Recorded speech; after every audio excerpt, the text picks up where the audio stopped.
existe uma relação dessa sociedade sexualizada com a revolução sexual dos anos 60?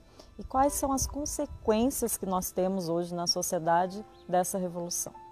Veja, a revolução sexual dos anos 60 poderia se, digamos assim, caracterizar qual foi o ponto de ruptura, o que realmente, digamos assim, fez com que as coisas mudassem, foi a dissociação, o divórcio, a separação entre sexo e procriação, e prole, e filhos. Né? Foi isso que causou a ruptura. Depois, outras rupturas vieram. Mas a ruptura inicial se deu nisso, com a possibilidade de se ter relações sexuais sem ter filhos, que foi a revolução da pílula, né, dos anos 60.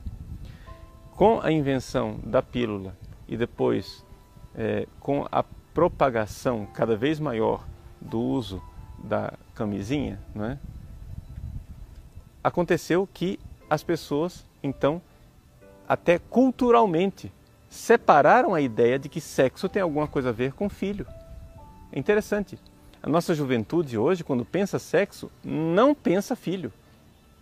Ou seja, sexo não tem nada a ver com filho. Isso é uma coisa tão artificial, tão maluca, que é como você dizer assim, alimento não tem nada a ver com nutrição.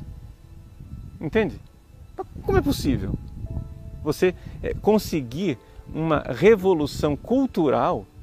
Não é? Isso foi uma obra de engenharia social e de revolução cultural, digamos assim, extraordinária. Assim, como que nós chegamos a esse ponto que nós somos hoje? Ou seja, os caras, quando pensaram o negócio, pensaram de forma bastante engenhosa e conseguiram alcançar o que eles queriam, que é a dissociação, a separação do sexo com aquilo que é a finalidade que Deus criou. É uma coisa, a gente pode dizer, usar a palavra, diabólica, né? Mas a gente, embora seja um projeto diabólico, a gente não pode deixar de admirar a astúcia, né, com que a coisa foi feita. E dali para frente, uma vez que foi rompido o equilíbrio, surgiram outras coisas, outras dificuldades maiores. Por exemplo, o aborto, né? Quando você começa a pensar o sexo sem filhos, é evidente que a criança se torna um intruso no corpo da mulher, né? Então, ali se cria mais uma dificuldade.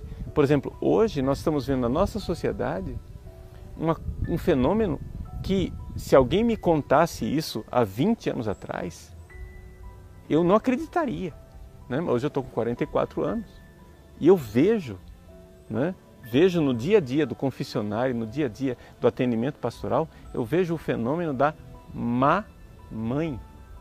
Há 20 anos atrás eu não conhecia isso, né? Ou seja, havia o fenômeno da mãe solteira, ou seja, da mulher que engravidou e o pai da criança não quis saber e irresponsavelmente largou tudo e deixou ela ao Deus dará. Esse fenômeno era bastante comum. Era o mau pai. Mas hoje nós temos a má mãe. Ou seja, a nova geração de mulheres não se vê mãe. Elas não se sentem mãe. Ora, isso é uma tal perversão do instinto materno da mulher, que isso dilacera a mulher de uma forma tal que desestrutura completamente a personalidade da mulher. A menina não se vê mãe, não quer ser mãe, ela quer ser eternamente a menininha, entende? Ou eternamente a playgirl, né? A menina que vive uma vida completamente devassa, né? Então, ela é engravida, despeja o filho na casa dos avós ou de quem queira.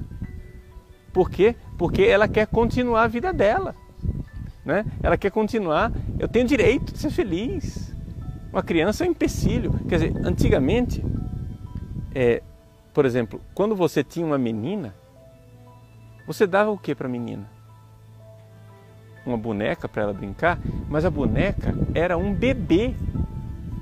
A boneca era uma criancinha para a menina cuidar, alimentar, trocar fralda, Hoje, você dá uma boneca para a menina, você dá uma boneca adulta com a cinturinha fininha desse tamanhico, porque é o ideal da menina modelo, né?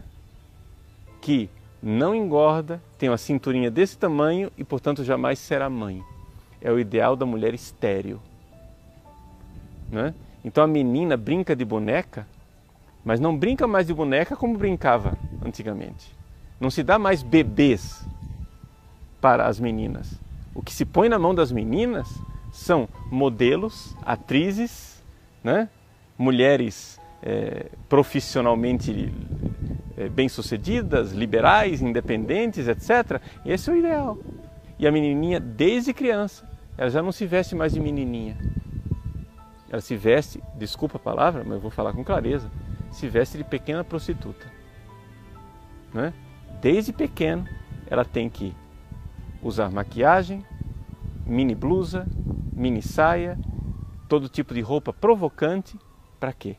Para que a mulher não seja mais mãe.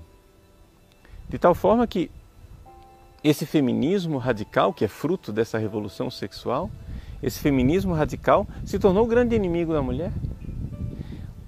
As feministas radicais dos Estados Unidos chegam a fazer passeatas, né, com cartazes dizendo "It's nice to be a slut".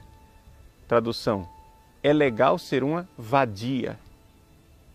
Uma mulher que se orgulha de ser fútil, de ser devassa, com a revolução da camisinha que liberou a mulher, né? Então agora ela acha que não pega mais doença, ela acha que pode, né, fazer sexo casual sem compromisso. As mulheres que estão procurando esse tipo de relação sexual são mulheres que, de uma forma geral, estão insatisfeitas, que fazem uso de medicamentos antidepressivos, né? Que sentem um vazio e uma falta de realização pessoal. Por quê? Porque a obra de engenharia, né, social está destruindo a criação. Nós vemos que por trás, então, da revolução sexual existe muito mais do que somente sexo. Existe uma verdadeira revolta espiritual.